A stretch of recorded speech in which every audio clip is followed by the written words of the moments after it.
UP chief minister Yogi Adityanath के नाम के आगे का प्रीफिक्स योगी पर कई सवाल उठाए जा सकते हैं। इनकी सरकार कई बार चर्चा में रही है।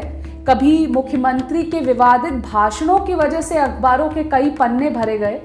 खैर, अब तो सब कुछ डिजिटल हो गया है तो कागज तो फिर भी बच गए, मगर चीफ मिनिस्टर योगी आदित्यनाथ फिर भी काफी सुर्खियों में रहते हैं। अभी मध्य प्रदेश के सम्मान कैंपेन के अंतर्गत महिला की सुरक्षा के लिए महिलाओं को ट्रैक करने पर लोगों की नाराजगी खासा शांत नहीं हुई थी कि उत्तर प्रदेश की लखनऊ पुलिस ने फिर से मेज पर एक प्रस्ताव लाके पटक दिया है, जो कि काफी विवादित है। अब लखनऊ पुलिस आर्टिफिशियल इंटेलिजेंस का इस्तेमाल करके महिलाओं के चेहरे के भाव पढ़कर उनको सुरक्षा प्रदान करने की बात कर रहा है। ये प्राइवेसी वायलेशन तो है ही, लेकिन इससे भी अहम सवाल ये है कि ह्यूमन इमोशंस जैसे कॉम्प्लेक्स सब्जेक्ट को ये आर्टिफिशियल इम्प्लीमेंटेशन कैसे पढ़ पाएगा। पर पहले ये समझने की आवश्यकता है कि आर्टिफिशियल इंटेलिजेंस सिस्टम आखिर काम कैसे करता है। एआई के लिए एक एल्गोरिथम डेवलप किया जाना चाहिए जिसको ये बताना पड़ेगा कि चेहरे के किस भाव को क्या समझा जाए। जैसे कि होठों के ऊपर की तरफ के मूवमेंट को मुस्कुराहट समझा जाए, माथे पर शिकन या चेहरे पे अगर शिकन है तो यदि उसे गुस्सा समझा जाए।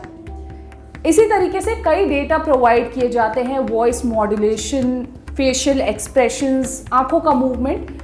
ये तो बहुत ही छोटे पैमाने पर मैं आपको बता रही हूँ, इसमें कई तरीके के स्टैटिस्टिक्स, प्रोग्राम्स, नेटवर्क्स का इन्वॉल्वमेंट होता है, बट हम उस इंजीनियरिंग में अभी नहीं उतरेंगे। अगर शोध की बात करें तो हार्वर्ड बिजनेस रिव्यू के एक पेपर में ये कहा गया था कि human emotions are very subjective. भौहें सिकोड़ना, जिन्हें अंग्रेजी में फ्राउनिंग या स्काउल भी कहते हैं, को गुस्सा दर्शाना माना जा सकता है, पर गुस्सा सिर्फ एक इमोशन है जो फ्राउनिंग के जरिए दिखाया जाए। कई बार जब आप कॉन्सेंट्रेट होकर कोई चीज़ पढ़ते हैं, ध्यान केंद्रित करते हैं, तो भी आप फ्राउन करते हैं। कई बार तबीयत खराब होने पर भी व्यक्ति के चेहरे पर यह भाव झलक जाता है।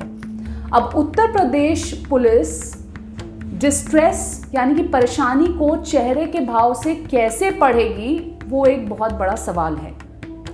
रोज की आपाधापी में लखनऊ से कानपुर की लोकल ट्रेन भी छूट जाती है तो चेहरे पर परेशानी के भाव झलक जाते हैं।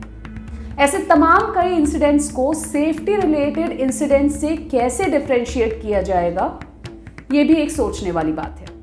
अरे कहना क्या चाहते हो? ऐसे ही कई पेचीदा चीजों को सिंपलीफाई करने के लिए हम आपके पास आते रहेंगे। Keep watching, make it simple.